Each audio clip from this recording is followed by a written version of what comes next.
If you're looking for a great deal on a well-built smartphone, checking out the Moto G brand is a great place to start.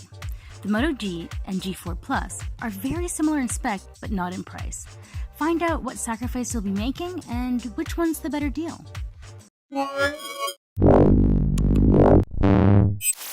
The Moto G4 and G4 Plus share a lot of the same features. At 5.5 inches, they both have a Full HD display, Snapdragon 617 processor, 3000 mAh battery with Quickcharge, a water-repellent nano coating.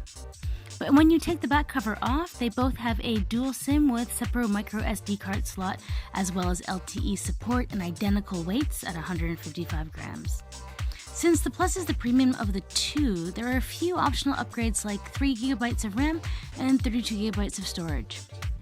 If you just cover up the fingerprint sensor on the front, you wouldn't be able to tell the two phones apart by looking at them. Aesthetically, we found it quite interesting that the fingerprint reader really drew our attention to the dead space around it.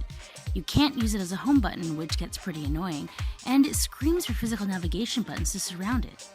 Though the G4 has the same amount of unused space at the bottom of the handset, you don't really notice it since it's never interacted with.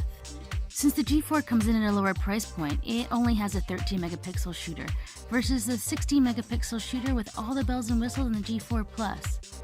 The G4 Plus also comes with EIS, OIS, and a dual autofocus system using phase detection and laser autofocus, which isn't very common at this price bracket. This 60 megapixel sensor is made by OmniVision and it's called PureCell Plus. The smartphone maker talked about how this was the best camera sensor in its class. It's equipped with a relatively large 1.3 UM pixel and an f2.0 aperture.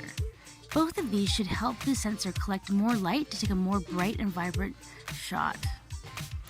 That the G4 Plus has laser autofocus as well as phase detection autofocus is the reason behind it having a slightly faster and more reliable autofocus than the G4. But this is something we only really noticed because we were really looking for differences in terms of performance. Overall, we would say the G4 Plus takes a more detailed photo and is better at capturing more ambient light. We wouldn't say that it takes a more natural looking photo since the white balance was randomly off in both handsets when we were taking comparison shots.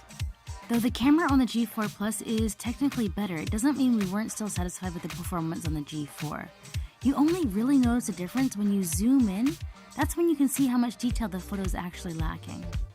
Having said that, both smartphones have the same camera app, which we love.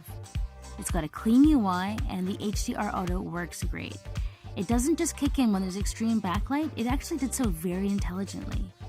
When you're taking photos, you're reminded to keep the phone steady. We like this reminder because with multi-exposure photos, it's easy for things to get a little bit blurry if you don't keep perfectly still.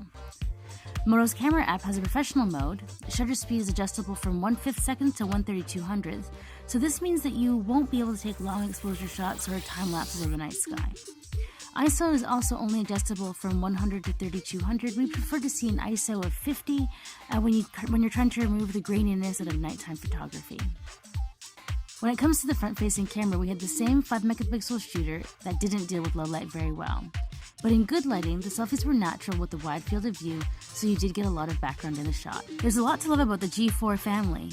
Both are battery life beasts, and we got into the habit of not charging at night and just charging in the office and using Quickcharge.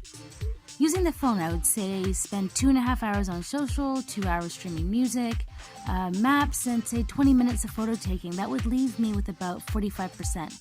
When I turn the Wi-Fi on, that would drop about 25%, which still gives me easy all-day battery life. We were also really happy with Moto gestures. You flip your wrist to turn the camera on, chop twice for the flashlight, and to be honest with you, I never use the flashlight on a smartphone, but this shortcut, I'm using it almost daily. Motorola's lock screen notifications are still among the best in the business. Pressing on them provides extra information and it's private, which I really like. Sadly, Moto Voice isn't available, so no more "Hello Moto."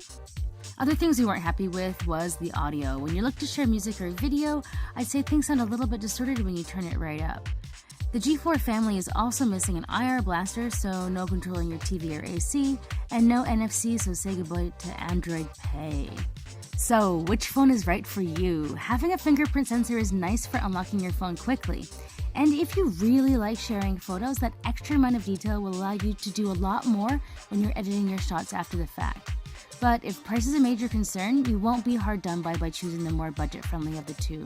The camera is comparable, and the battery life, well, it's a beast on both handsets.